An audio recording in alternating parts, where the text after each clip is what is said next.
May I start? Hello, everyone. My name is Norihisa Wada, and can you show my presentation?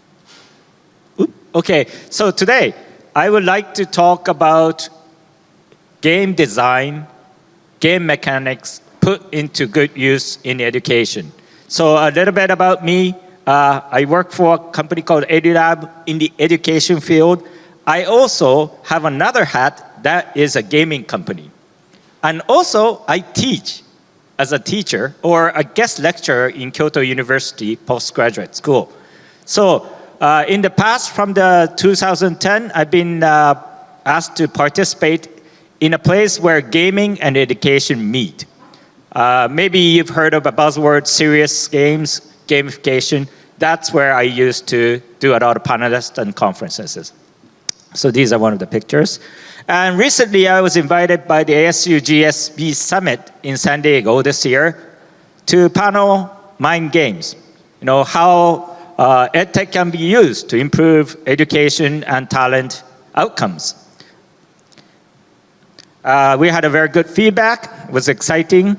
And when I say I was from the game side, this is what I've been doing. I've produced, developed, planned 72 titles all in education for Nintendo platform, as well as Nintendo DS and Nintendo Wii. That was long before, iPad came into the world. So maybe you could say these are the, I won't say pioneer, but these are the early starters in the EdTech field, maybe. So with the success of Nintendo, I was privileged to be funded 3 years of Ministry of Education project within Japan to conduct how an off-the-shelf product can be used within the public schools of Japan. So that was very exciting. It was published. Unfortunately, it's in Japanese. Someone who are interested, I can have the English translation and give it to you in PowerPoint. Also, I do a lot of projects. These are recent projects. Dictionaries, electronic dictionaries for kids, Casio. And also, this is the largest mobile carrier, NTT Docomo. They have a portal for young kids. And I have the aggregation for these contents, as well as I've helped China Mobile launch the game-based learning. So let's go to the topic. We know that the game industry is one of the fastest growing industry, and it's going to overtake, or it overtook, movie and music industry already. Why? This picture illustrated very well. It's a picture taken by Mr. Toledano. It's a picture of someone playing game. You can see it grabs people, you get engaged, and it gets sustained. So how can we use this design and mechanics put into good use, right? So I guess no one doubts the power of games now. This is a very good example. It's a book both published by the same publisher in Japan, NHK Books. NHK is like the BBC of Japan. And they first said, games changed children's brains in 2002. But 2012, what they're saying is, same publisher, hope it's a different editor, everything can be solved by using game mechanics. So STEM in Obama, and also Japanese Ministry of Defense is using games to recruit students for cybersecurity.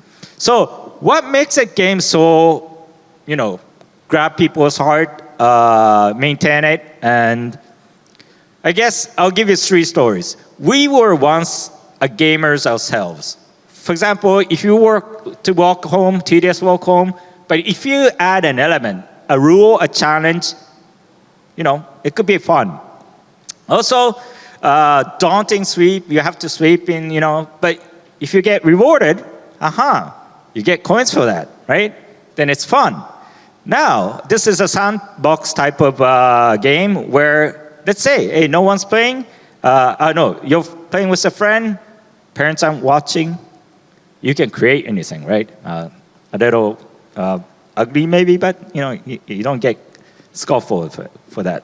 So what is given here in these 3 stories is that the game elements are make-believe, rules, challenges, and goals, feedback, there's an instant feedback, and also free and safe environment to play.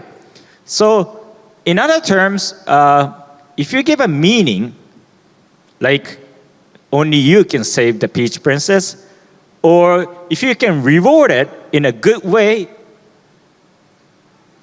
sorry, this one, under an optimal condition, very, very important, optimal condition, it gives a good outcome. Also, autonomy part, you're self-selecting what you're doing. You're not being forced to do. So these are the things that I think games make a powerful vehicle, game design as a powerful tool to engage students. And after all, these are the faces that we're trying to create for the future. Thank you.